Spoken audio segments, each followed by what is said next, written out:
पालघर लोकसभा मतदारसंघाचा प्रचार आता जोरदार सुरू आहे। आपल्यासोबत आहेत बहुजन विकास आघाडीचे आमदार हितेंद्र ठाकूर। आपण त्यांच्याशी चर्चा करणार आहोत। आपण नमस्कार। या चर्चेमध्ये प्रचारात नेमके ठळक मुद्दे काय असतात?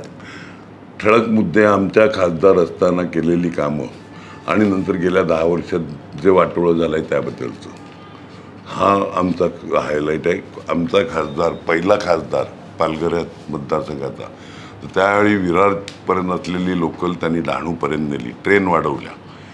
मला जरा घाई आहे, ट्रेन वाढवल्या। त्याचबरोबर पाईप गॅस आज जे चालू आहे आपल्या जिल्ह्यामध्ये, पाईपद्वारा गॅस घराला, म्हणजे आज लाईनीत उभं राहण्याचं झंझट गेलं आणि परत बिल पण कमी येणार। मीटरवर बिल का तुम्ही जेवढं वापरतील त्या हिशोबाने गॅसचं रिजनेबल बिल येईल, त्यामुळे गृहिणींची दगदग संपून जाईल। त्याचबरोबर त्यांनी डहाणू ते नाशिक रेल्वे प्रस्तावित केलेली, त्याकरता 58 कोटी सर्वे करता आणला।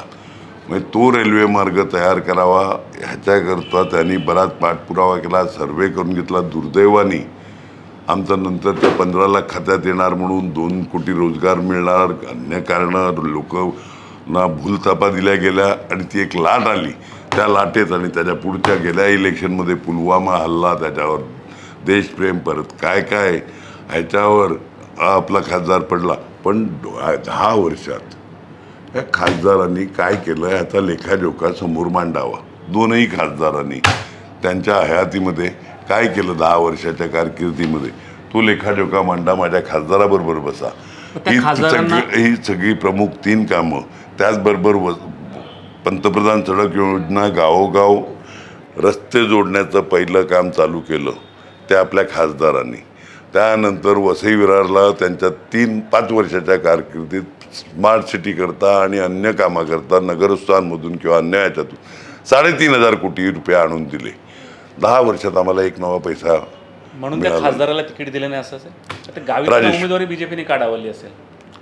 आमचा उमेदवार कारणीभूत, त्याला काय इतका मजबूत उमेदवार दिला। बोईसर मतदारसंघात ज्या हिशोबाने त्यांनी काम केलं त्याचा धडाका बघितलाय। आणि कोरीपाटी असलेला खासदार कामाच्या बाबतीत त्याला परत रिपीट करायचा आणि लोकांच्या समोर कसं जायचं म्हणून आपला नवीन चेहरा दिला।